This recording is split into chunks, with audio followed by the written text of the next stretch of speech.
රුසියානු ජනතාව සාමය රැදි ජනතාවක්. නමුත් ඔහු නිතරම ගැටෙන්නේ සාමයට ලැබි පිරිසම නොවේ. ඒ නිසයි ඔවුන් යුද අවි අතදරන්නේ.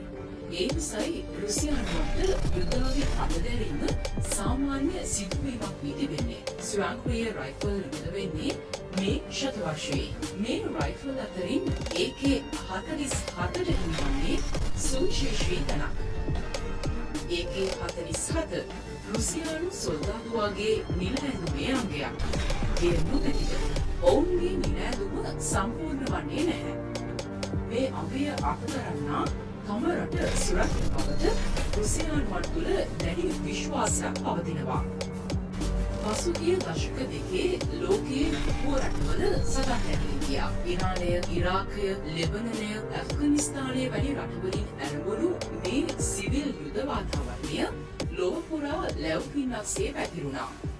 දැන් සිරියාවත් ලැව්කින්නට හසු වී හමාරයි. එක්සත් ජාතීන්ගේ සංගණනවලට අනුව වසරකට මිලියන භාගයක් ජනතාව යුද ගැටුම් නිසා මේ යනවා.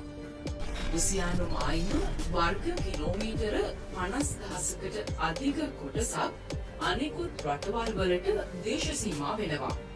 අන්න ඒ නිසා අපිට හොඳ අවියක් අවශ්‍ය වෙනවා. ඒ විතරක් නෙවෙයි අප මිත්‍ර රටවලුත් ආරක්ෂා කරගන්න පුළුවන් හොඳ යුද අවි අප සතුව තිබිය යුතු වෙනවා. මේ වන විට ලොව පැවති දේශ සීමා අරගල පරයායකින් ත්‍රස්තවාදීන්ට එරෙහිව සහ මද්‍රව්‍ය මාෆියා කලිවලට විරුද්ධව කෙරෙන සටන්වල ප්‍රවණතාව වැඩි වෙනවා. මේ හැම සටනකටම මුලින්ම අවශ්‍ය වන්නේ හොඳ රයිෆලයක්. කොපමණ බර අවි තිබුණත්, කොතරම් විද්‍යාත්මක අවි තිබුණත්, ඒ එකකටවත් රයිෆලයෙන් කරන කාර්ය ඉටු කරන්න බැහැ. උදාහරණයක් විදිහට ත්‍රස්තවාදීන්ගේ ග්‍රහණයේ පවතින ගොඩනැගිල්ලක් මුදා ගැනීම නම් රයිෆලයක් අවශ්‍යමයි. ඒ නිසයි ප්‍රබල න්‍යෂ්ටික අවි පවතින ලෝකයේ තවමත් රයිෆලයේ තැන ආරක්ෂාව තියෙනවා. ප්‍රබල අවි හැම මෙහෙයුමකටම අවශ්‍ය වන්නේ නැහැ. විශේෂයෙන්ම සැඟවී සිටින ත්‍රස්තවාදීන් විනාශ කරන්න අධි තාක්ෂණික මිසයිල පද්ධතියක් සුදුසු වන්නේ නැහැ. ත්‍රස්තවාදී ත්‍රස්තවාදීන් විනාශ කරන්න අධි තාක්ෂණික මිසයිල පද්ධතියක් සුදුසු වන්නේ නැහැ. AK-47 රයිෆලය ලෝක රටවල් 70කට අධික යුද හමුදාවන් වල ප්‍රධානතම අවිය ලෙස සැලකෙනවා. ලොව කිසිම හමුදාවකට රයිෆලයක් නොමැතිව පවතින්න බැහැ. බටහිර ලෝකයට එහි දක්ෂකම පෙන්වන්නේ වියට්නාම යුද්ධයත් සමගයි. යුද්ධ මෙහෙවන්නේ ප්‍රකෝපකාරීන් මිස ආයුධ නිර්මාණකරුවන් නොවේ. මීට කාලාශ්නිකෝව්. අප්‍රිකාවේ අරාබිය සහ ලතින් ඇමරිකානු රටවල පවතින ආයුධ අරගලවල ප්‍රධානම අවිය වන්නේ AK-47යි.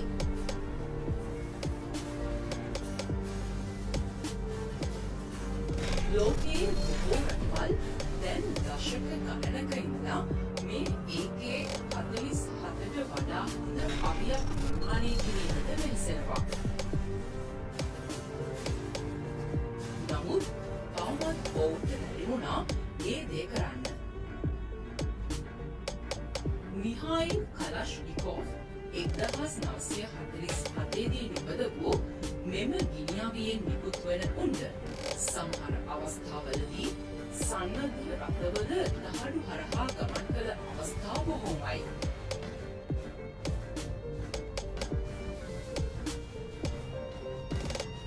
පාගිතුවක් එක්කල ප්‍රථම ස්වයංක්‍රීය ගිනිඅවිය වූයේ AK-47යි.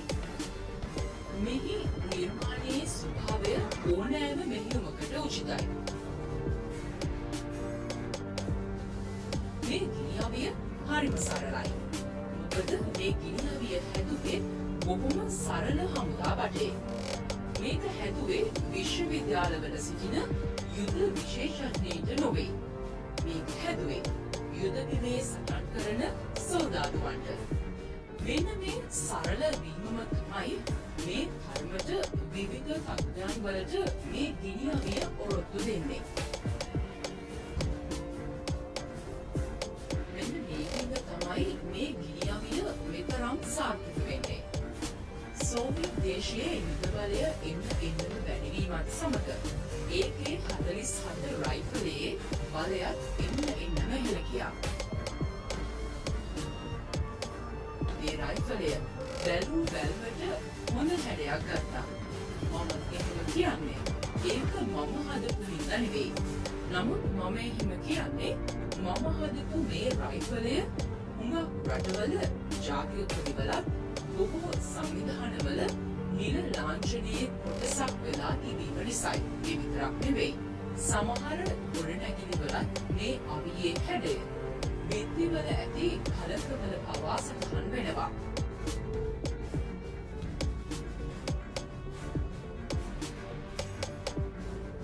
බුර්කිනා ෆාසෝ, සිම්බාබ්වේ, මොසැම්බික් සහ නැගෙනහිර තිමෝරයේ ජාතික කොඩිවලත් AK-47 රයිෆලය නියෝජනය කරනවා.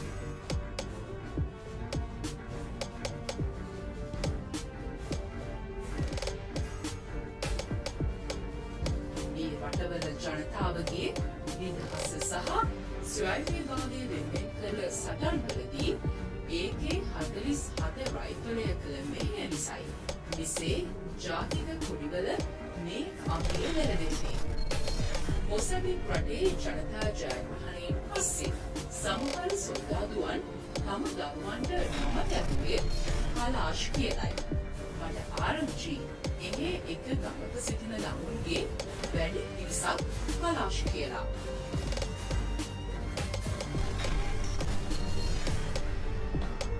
AK-47 තමයි රුසියාවේ ආඩම්බරය. රුසියාවේ කිසිම හමුදා අනුකණ්ඩයක් මේ අවිය නොමැතිව පවතින්නේ නැහැ. ඒ විතරක් නෙවෙයි. AK-47 දහස් ගණනක් බටහිර හා ඇමරිකානු ජීවිතයට නියෝජනය කරනවා. එක් පැත්තකින් නිදහස් අරගලවල ප්‍රමුඛයා වෙද්දී අනිත් පැත්තෙන් සමහර සංස්කෘතික අංගවල නියෝජනයත් මේ අවියට ලැබුණා.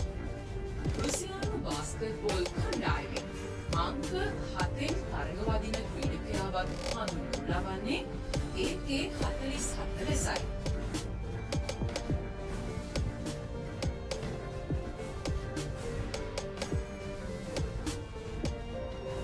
සෝවියට් දේශයේ අගි ආයුධවල ඉතිහාසය වසර 200කට වඩා පැරණි. භූවිද්‍යා හා අතර විද්‍යාඥයෙකු වන අන්ද්‍රේ දිනාවින් තමයි මේ ආයුධ සඳහා යකඩ නිස්සාරණය කිරීමේ ක්‍රමවේදය සොයාගත්තේ. මේ කර්මාන්ත ශාලාවත් නිර්මාණය වන්නේ ඔහු අනුමත කළ භූ විභාගයකයි. සෑම විටම හොඳ ගිනි අවියක් රුසියානුවන්ගේ අතට පත් කිරීම තමයි මේ කර්මාන්ත ශාලාවල මූලික පරමාර්ථය වුණේ. එදා සිට මේ කර්මාන්ත ශාලාවල හදපු යුද අවි මේ කාමරයේ තිබෙනවා. 1812 නැපෝලියන් යුද්ධයේදී භාවිතා කරන්නට යෙදුණු තුවක්කු මෙහි තිබෙනවා. මේ තියෙන්නේ දෙවන ලෝක යුද්ධ සමයේ මේ කර්මාන්ත ශාලාව නිපදවූ ගුවන් යානා නාශක හා යුද ටැංකි නාශක ස්වයංක්‍රීය ගිනි අවි. ඒ 1947 හදපු මේ AK-47 නැතිනම් අව්ටෝමාත් කලාශ්නිකෝව් අවිය තමයි රයිෆලයට නව නිර්ණායකයෙකුත් යුද බටහිරට නව ප්‍රබෝධයකුත් ජාතියක් හැටියට අපට ආඩම්බරයකුත් එක්කලේ.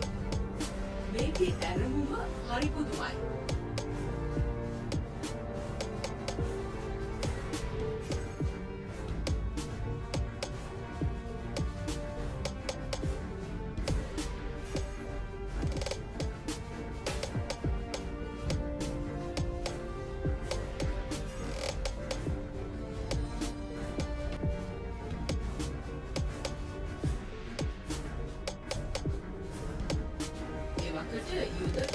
සාජන්වරයෙකු වූ නිහායිල් කලාශ්නිකෝව් 1941 වසරේදී ජර්මනියට එරෙහිව තම මවුම වෙනුවෙන් කළ යුද්ධයේදී තුවාල ලබනවා.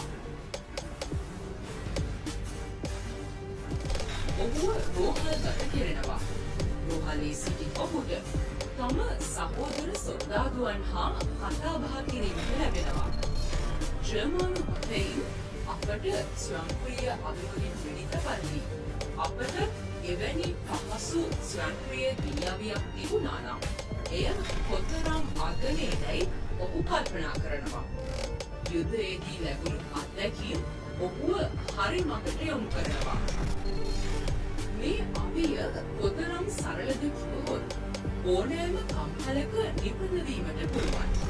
හැසිරවීමටත් හරිම පහසුයි. යුද පෙරමුණට වඩා සුදුසුයි. ඒ විතරක් නෙවෙයි.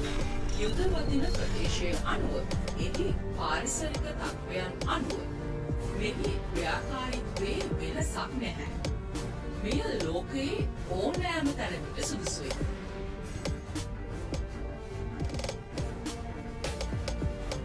මම මේ අවියේ සැලසුම් සෝවියට් රජයට ඉදිරිපත් කළා. තවත් සැලසුම් ඉදිරිපත් වෙලා තිබුණා. මෙහිදීමයි මගේ නිර්මාණය පළමු තැනට ආවේ. මේ අනුව තමයි මෙය නිෂ්පාදනය කිරීමට රජයේ අවසරය ලැබුණේ. කර්මාන්ත ශාලාව ඇත්වීමට මම තෝරගත්තේ ඉෂේල්ස් නගරයයි. මොකද මම වැඩි හරියක් කටයුතු කළේ මෙහි ඉඳන්.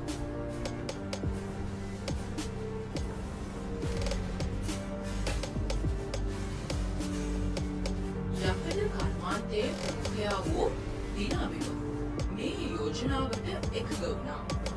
ඉෂේල්ස් නගරය අනෙක් නගරවලට වඩා වෙනස් නගරයක්. මේ නගරේ වටා අමුත් කතාන්දර තියෙනවා. මේ නගරයේ තියෙන අරුම පුදුම පිළිමදුටු විට ඔබ කියාවි මම නිවැරදි කියලා.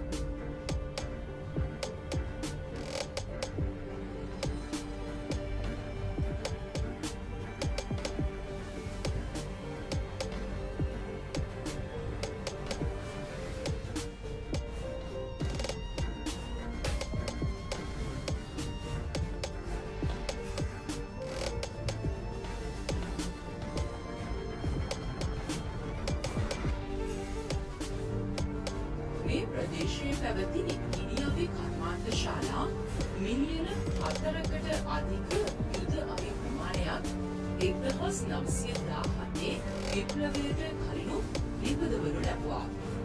විප්ලවයෙන් පසුව මෙහි එක දිගටම කෙරුණේ යුද අවි නිපදවීමයි. මෙහි සේවකීන් 80,000ක් සේවය කරනවා. අපිට අමාරුම කාලය වුණේ 1990 දශකයේ. අපේ රටේ ලොකු වෙනස්කම් ඇති වුණේ 1990 දශකයේ. අපි බොහෝ ආර්ථික ප්‍රශ්නවලට මුහුණ දුන්නා. අපිට පිට රටවල් වලින් ඇණවුම් ලැබුණේ නැහැ.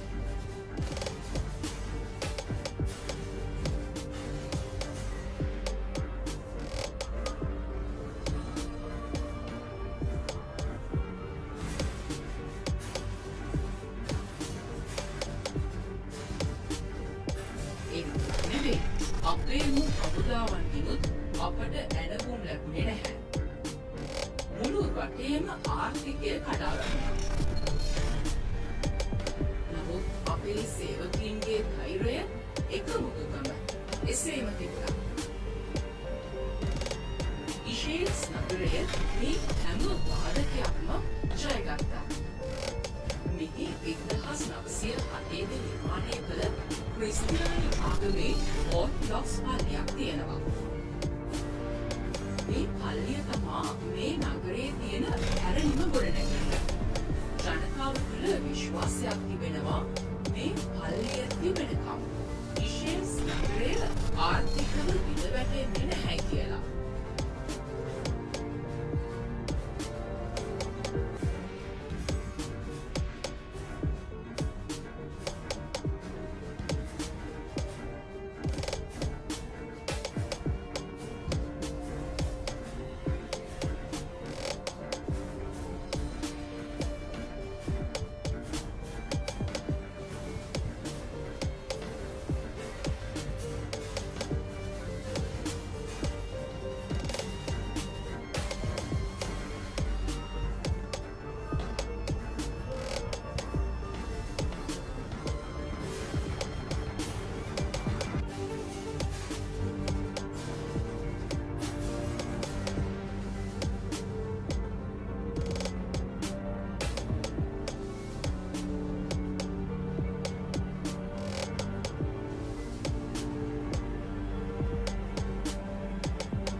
Are you checking?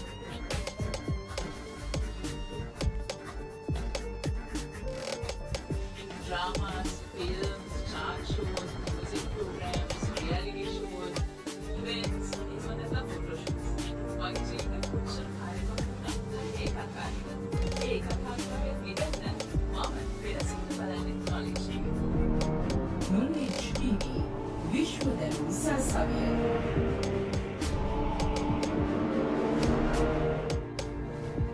මම දුබාවේ හැදුවේ මගේ දෝම වෙන්නේ. ඒ උතුම් පරමාර්ථයම මගේ දුබාවේ වලින්ම ඉටු වේවා කියන එක මගේ ප්‍රාර්ථනාව. මම අපේ රටේ ඉන්න විවිධ ප්‍රකාරක පළෑලි සමග කතා කළා.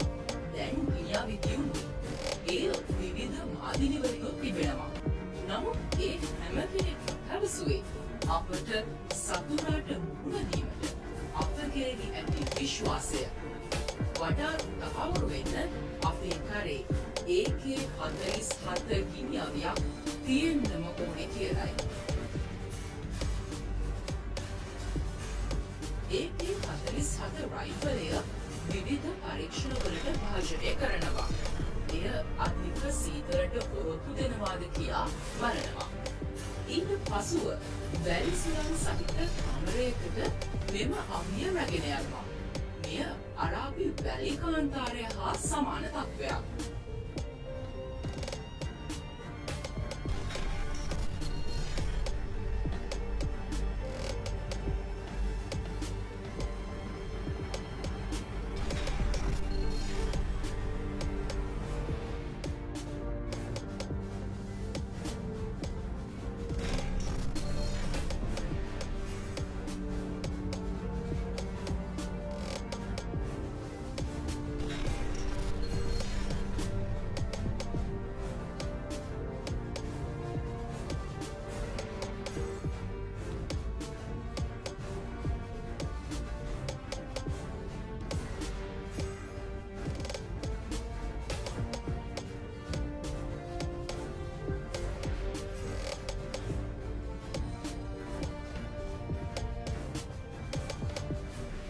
මම 1980 විශේෂ බලකායේ සොල්දාදුවෙක්ව සිටින අවධියේදී ඇෆ්ගනිස්තානයේ තලිබාන්ව සමග සටන්වල තිබෙනවා.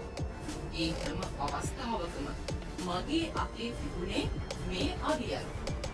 මාව කිසිදාක මේ අවිය අපහසුතාවයට පත් කරලා නැහැ. ඇත්තෙන්ම කියනවා නම් මේ අවිය ලෝකයේ කිසිම සොල්දාදුවෙක්ව අපහසුතාවයට පත් කරලා නැහැ. මේ ගිනි අවිය නතර කළ හැක්කේ කෙලින්ම අවිය වෙත එල්ලවන විදිපහරකට.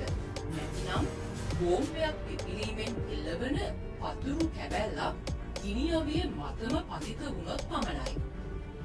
යුද්ධයේදී සමහර අවස්ථා එනවා සොල්දාදුවෙක්ට තමාගේ උදව්වට තියෙන්නේ තමාට වැඩි ගිනි අවිය පමණක්ම වන.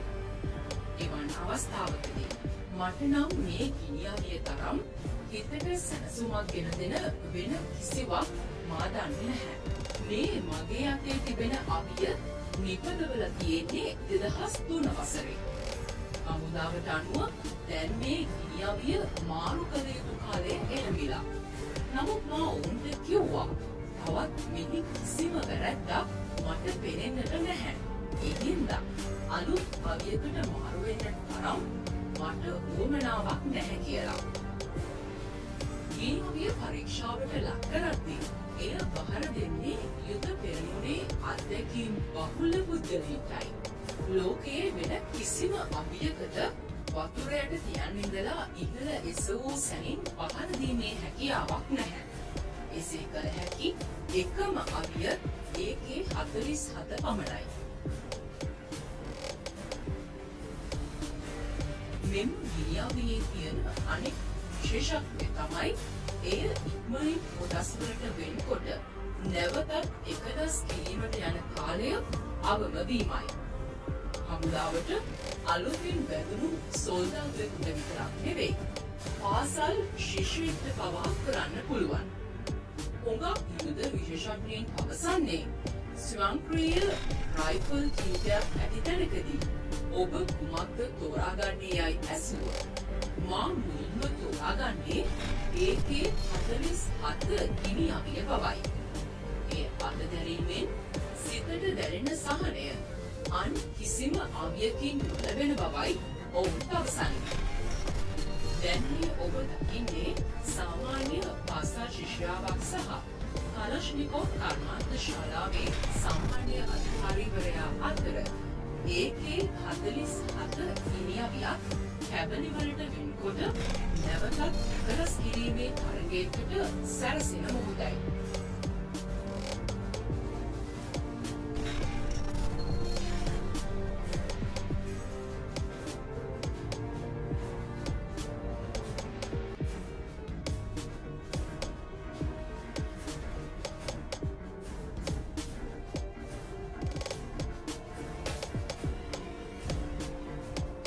මෙම තරගයේ ජය ලබන්නේ පාසල් ශිෂ්‍යාවයි. සාමාන්‍ය අධිකාරීවරයා ඇයට සුබ පතන අයුරුයි මේ.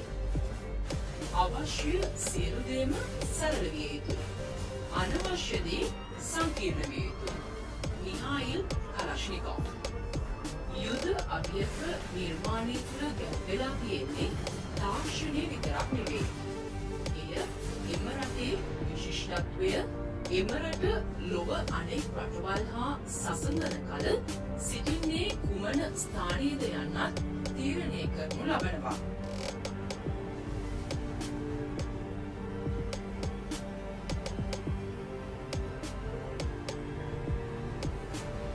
තාක්ෂණයේ පිටුපස තිබෙන්නේ එම අවියට විශිෂ්ටයින්ගෙන් ලැබුණු දායාදයයි. දැන් මේ කර්මාන්තශාලා හුඟක් නවීකරණය වෙලා ස්වයංක්‍රීය යන්ත්‍රෝපකරණ මිනිස් අත්වලට සාපේක්ෂව නිෂ්පාදන ක්‍රියාවලියට එකතු වෙලා මේ දැන් ඔබ සිටින්නේ පැරණි කර්මාන්තශාලාවේ. මේ යන්ත්‍රය තවමත් හොඳින් ක්‍රියා කරනවා. නමුත් ගැටලුව වී තිබෙන්නේ ඒවාට නිපද විය හැකි ප්‍රමාණය සීමිත වී තිබීමයි.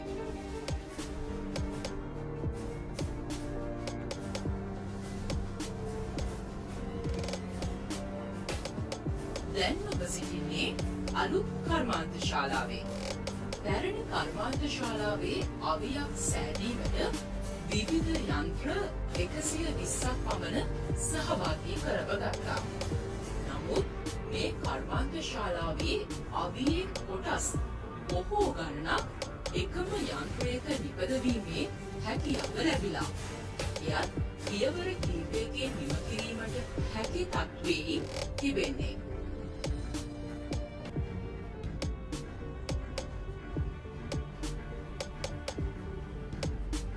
ගිනි අවියේ බැරණය සඳහා භාවිත කරන යකඩ වාත්තුව රහසක්සේ පවතිනවා.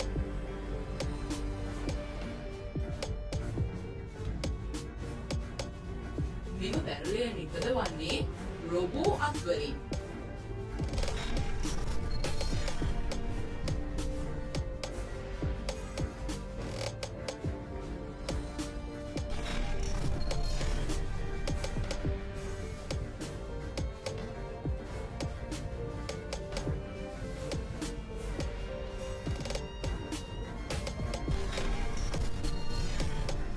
මෙම අවියේ උණ්ඩ රඳවනය නැත්නම් මැගසීනය නිපදවන්නේ විශේෂ ප්ලාස්ටික් වර්ගයකින්.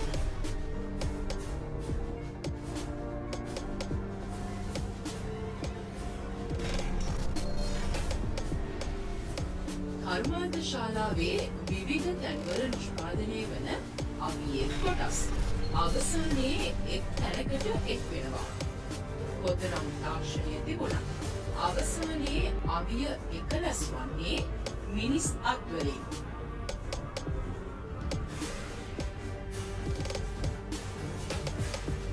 නිෂ්පාදනයේ අවසන් අධීරයේද තමයි මෙම ගිනි අවිය යුද හමුදා රට කණ්ඩායමක සංකේතාත්මක අවියක් ලෙස නිපද වෙනවාද නැත්නම් විශේෂ බලකායකට උචිත වෙන අන්දමට නිපද වෙනවාද යන්න තීරණය වෙන්නේ.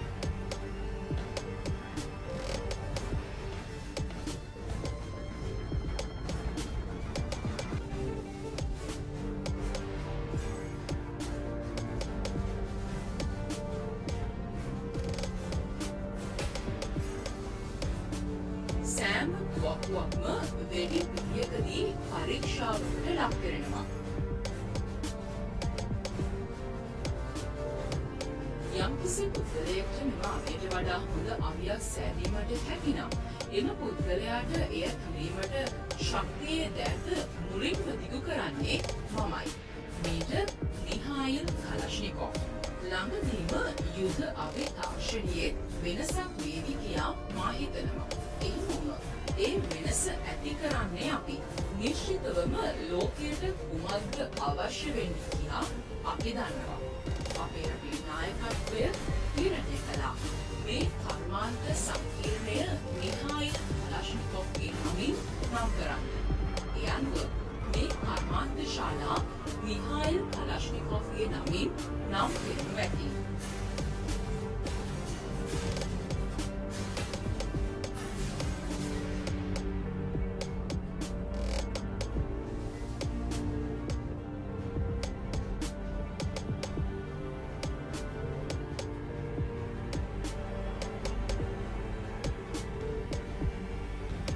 අපේ විශේෂත්වය තමයි අපටම කියලා වෙඩි උණ්ඩ නිපද වෙන කර්මාන්ත ශාලා තිබීම. ඒ වගේම අපිට වෙඩි බෙහෙත් කර්මාන්ත ශාලා තියෙනවා. යුද අවි භාවිතය ගැන උගන්වන පාසලුත් මෙම ව්‍යාපෘතියට ඇතුළත්. දැනටමත් එක් පාසලක් තෝමා නගරයේ පිහිටා තිබෙනවා. අනෙක් පාසල පිහිටා තිබෙන්නේ ඉෂේක්ස් නගරයේ. තෝලා පාසල වඩාත් ප්‍රමුඛස්ථානය දෙන්නේ උපුරණ ද්‍රව්‍යවලට. ඉෂේක්ස් පාසල ප්‍රමුඛස්ථානය දෙන්නේ යුද අවි වලට. හැබැයි අපට තරගකාරීත්වය අවශ්‍ය වන්නේ අපේ අයත් එක්ක නෙවෙයි. අපේ තරගය අවශ්‍ය වන්නේ තවත් අවි නිපද වෙන තරගකරුවන් සමගයි. වඩාත් අවශ්‍ය වෙන්නේ ජනතාවගේ විශ්වාසයයි. ඒක බිඳ වැටුණොත් ඒක ගොඩනගා ගන්න හරිම අමාරුයි.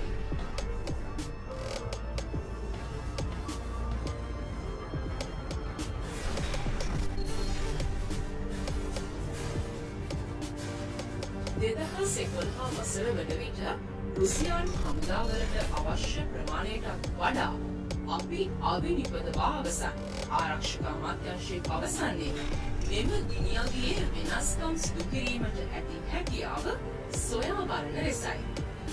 අපි එවැනි වෙනස්කම් කිහිපයක් සිදු කළා.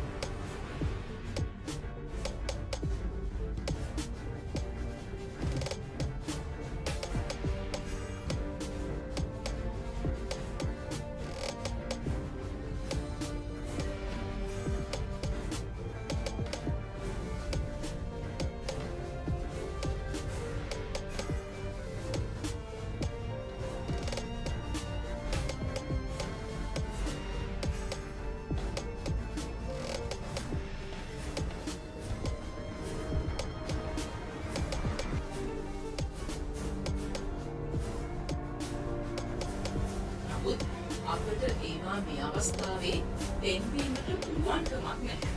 මොකද ඒවා ජාතික රහස් නිසා.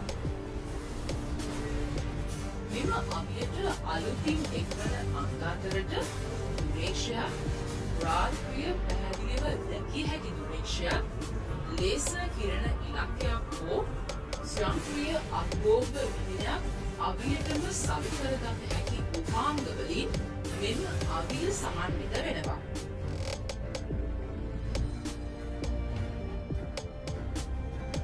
විවිධ මානවල උඩ රඳවැලයන් සහ පුද්ගලයාගෙන් පුද්ගලයන්ට දුර වෙනස් කරගත හැකි රයිෆල් මිටක්ද සහිතව මෙම අවිය වෙනස් වනු ඇති.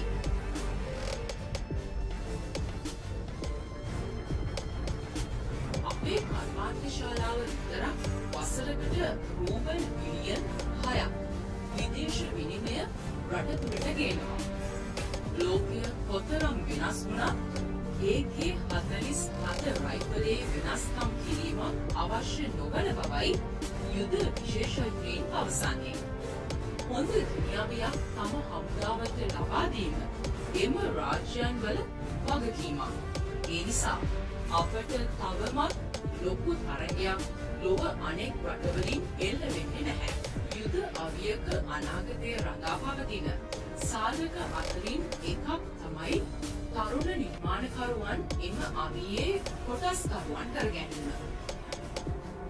තරුණ පරම්පරාව නැතිව අපට අනාගතයක් ගැන හිතන්න බැහැ.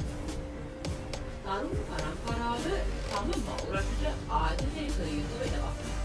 ඒ විතරක් නෙවෙයි, පසු පරම්පරාවලට ගෞරව කළ යුතු වෙනවා.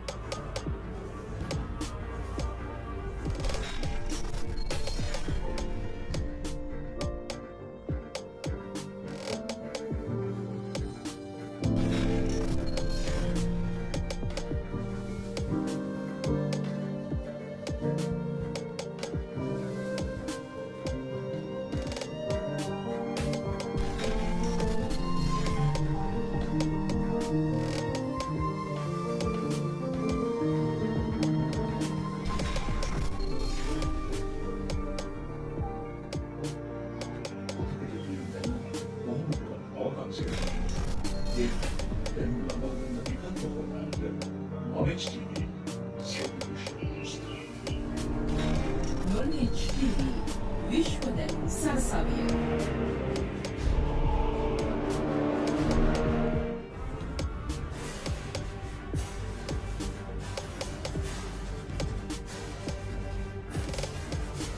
අද ඔවුන් සිටින දේශයේ ගොඩනගා තිබෙන්නේ එම පසු පරම්පරාවේ දායකත්වයෙන් බව ඔවුන් අවබෝධ කරගන්න ඕනේ.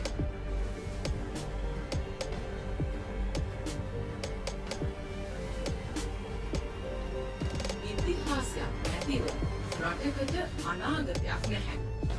ඉදිරියේදී කලාශ්නිකොව් ආයතනය AK-12 නමින් අවියක් යුත් කිරීමට නියමිතයි. මේ නිර්මාණය කරලා තිබෙන්නේ ව්ලාඩිමිර් ස්ලෝවික්. මෙහි විශේෂත්වය වන්නේ ගිනි අවිය ක්‍රියාත්මක වන විට ඉන් අපට දැනෙන ගැස්ම වඩාත් අවම කර තිබීමයි. කිසිම ආලෝකයක් නොමැති ස්ථානයකදී සකුරාව දැක ගැනීමට හැකි ක්‍රමවේදයන් වලින් මෙය සමන්විතයි. ඉලක්කයේ නිරවද්‍යතාවය AK-47ට සාපේක්ෂව ඉහළ අගයක් ගැනෙනවා. එහි ඇති සුවිශේෂීම අංගය වන්නේ එක් අතකින් පමණක් එය ක්‍රියාත්මක කර ගැනීමට ඇති හැකියාවයි. ඒ විතරක් නෙවෙයි, තමාගේ දුරු අත අනුව ආයුධය සකස් කර ගන්නත් පුළුවන්. නමුත් මේ අවියට AK-47 අවියේ තිබූ සරලත්වය ඒ අයුරින්ම රඳවා ගැනීමට හැකි වී තිබෙනවා. යුද අවියක් ප්‍රතිබීමේදී විශේෂයෙන්ම සැලකිලිමත් විය යුත්තේ සංග්‍රාම භූමියේ සිටින සෙබළායි. එසේ නැතිව යුද අවි පර්යේෂණාගාරවල සිටින විශේෂඥයින් ගැන නොවේ.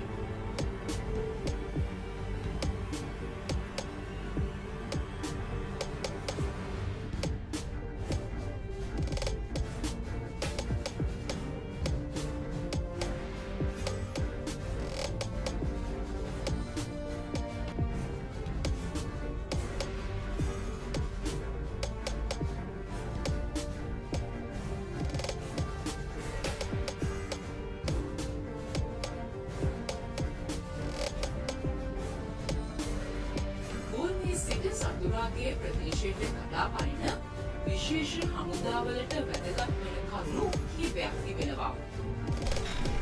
අවිය බර අඩු වෙනවා නම් හොඳයි. එවැනි කටයුත්ත තමා උසවාගෙන යන හැම ග්‍රෑම් 100ක්ම ප්‍රශ්නයක්. සුළු වෑයමකින් වැඩි ඈතක ඇති ඉලක්කයකට උන්ඩේ එල්ල කළ හැකි නම් එය වඩාත් හොඳයි. AK-12 අවිය AK-47ට වඩා ග්‍රෑම් 100ක් බරෙන් අඩුයි. ඉතාලික්මනින් මේ අවිය රුසියානු හමුදාවේ ප්‍රධාන අවිය වීමට නියමිතයි. එක් කරන ලද අමතර උපාංග ඉවත් කළොත් තවත් ග්‍රෑම් 100ක් අඩු කරගන්න හමුදා වටයකට හැකි වෙනවා. අපේ රයිෆල් මිලදී ගන්නේ එකම මට්ටමක ජනතාවක් නොවේ. දුප්පත් අප්‍රිකානු රටවල ඉඳලා පොහොසත් අරාබිකරයේ ඇති සියලුම රාජ්‍යයන් අපේ අපි මිලදී ගන්නවා. නවතම රුසියානු ගිනිඅවියක් ඩොලර් 500කට මිල නියම වෙද්දී එම තත්ත්වයේම ජර්මානු ගිනිඅවියක මිල යූරෝ 2000 ඉක්මවනවා. යුද්ධ ප්‍රදර්ශන කොතරම් තිබුණත් කොතරම් අධිතාක්ෂණික යුද්ධ අපි ඉපදවුවත් යුද්ධ අවිවලින් කරන සටනක් ජය ගැනීමට නම් ඉනි අපියේ විශේෂත්වය පමණක් තිබිලා මදි. ඒ සඳහා හමුදා බද්ධ කණ්ඩායම් සාමූහිකත්වය නායකත්වයේ නිසි දැක්ම හා හමුදාව ලබා ඇති කුණු අනුව එය තීරණය වෙනවා. රුසියාව දැනට ලෝකයේ දෙවැනි අවි නිෂ්පාදිතයා.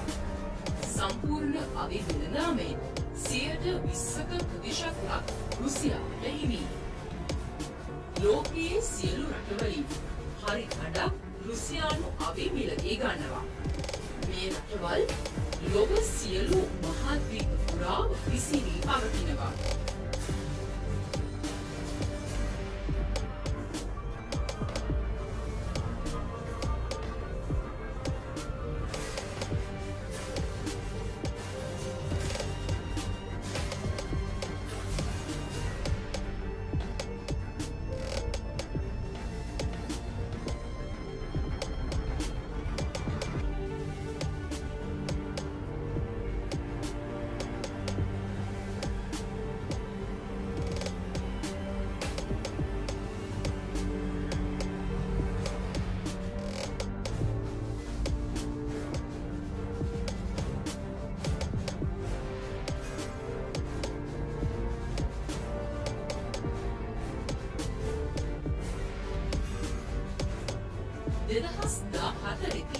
යුද අවි වෙළඳාමෙන් පමණක් රුසියාව ලැබූ ලාභය ඩොලර් බිලියන 14ක්.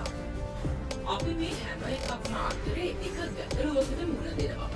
ඒ අපගේ අවසරයකින් තොරව ලොව පුරා කර්මාන්ත ශාලාවලින් නිපද වෙන අනුකරණ බහුල වීම හේතුවෙන් මෙම කර්මාන්ත ශාලාවලට වැටබදින්න කියලා අපේ එක්සත් ජාතීන්ගේ සංවිධානවලට පවා කියලා තිබෙනවා.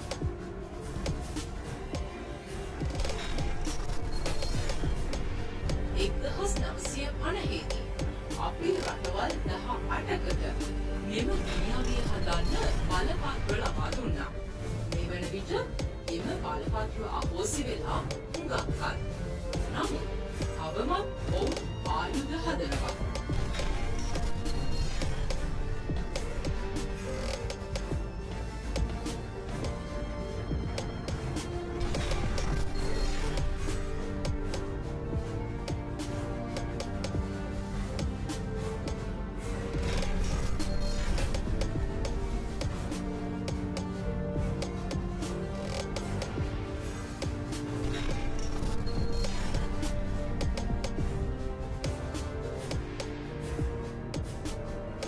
නීත්‍යානුකූලව හදන ආයුධ නොවේ. යුරෝපය ඔවුන් පවසන පරිදි ශිෂ්ට මිනිසුන් ජීවත් වන ප්‍රදේශ නම් ඇයි ඔවුන්ට මේ අවි නිෂ්පාදන කම්හල් වසා දමන්නට බැරි? මේ අවියේ තිබෙන්නේ සෝවියට් ජනතාවගේ බුද්ධිමය දීපලක් බව ඇයි ඔවුන් තේරුම් නොගන්නේ? නමුත් ඔවුන් ඒ ගැන මායිම් කරන්නේ නැහැ.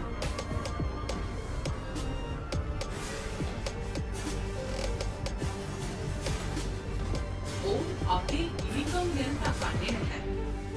ඒ නිසා මින් පස්සේ අපි නිපදවන අවි රුසියාවේ පමණක් ක්‍රියාපදිංචි කරන්නේ නැහැ.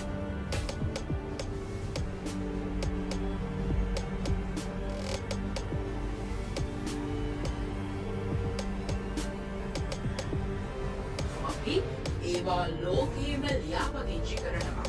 එතකොට අපේ අනන්‍යතාවය කාටවත් හොරකම් කරන්න නැහැ. අපි නිපද වූ දේ තවගෙකු නිපදවන්න නම් ඒ සඳහා අපට අයවිය යුතු බුද්ධිමය අයිතිය අපි අනාගතයේදී තහවුරු කරනවා. ඉෂෙක්ස් නගරය හැමදාම වගේ මව්බිම රකින්න නගරයක් වන ඇති බවයි මට හැඟෙන්නේ. දෙවන ලෝක යුද ජයග්‍රහණයට වැඩිම රයිෆල් ප්‍රමාණයක් හැදුවේ මේ නගරයේ. ජර්මන් හමුදාව මෙම නගරයට නොආවත් අපේ ජයග්‍රහණයේ දිනය මුළු නගරයම සමරන්නේ ඒ නිසයි. මම මුලින් කිව්වා වගේ අපි සාමයට නැති ජනතාවක්. නමුත් අපි යුද්ධ ප්‍රහාර කීපයකට ලක්වෙච්ච ජනතාවක්. අන්න ඒ නිසයි අපේ අත රැඳිලා තියෙන අවිය යාවත්කාලින විය යුත්තේ. අන්න එවිටයි අපට සාමයෙන් ජීවත් විය හැකි පරිසරයක් ළඟා වන්නේ. ඊට සාමයට නැති රුසියානු ජනතාව.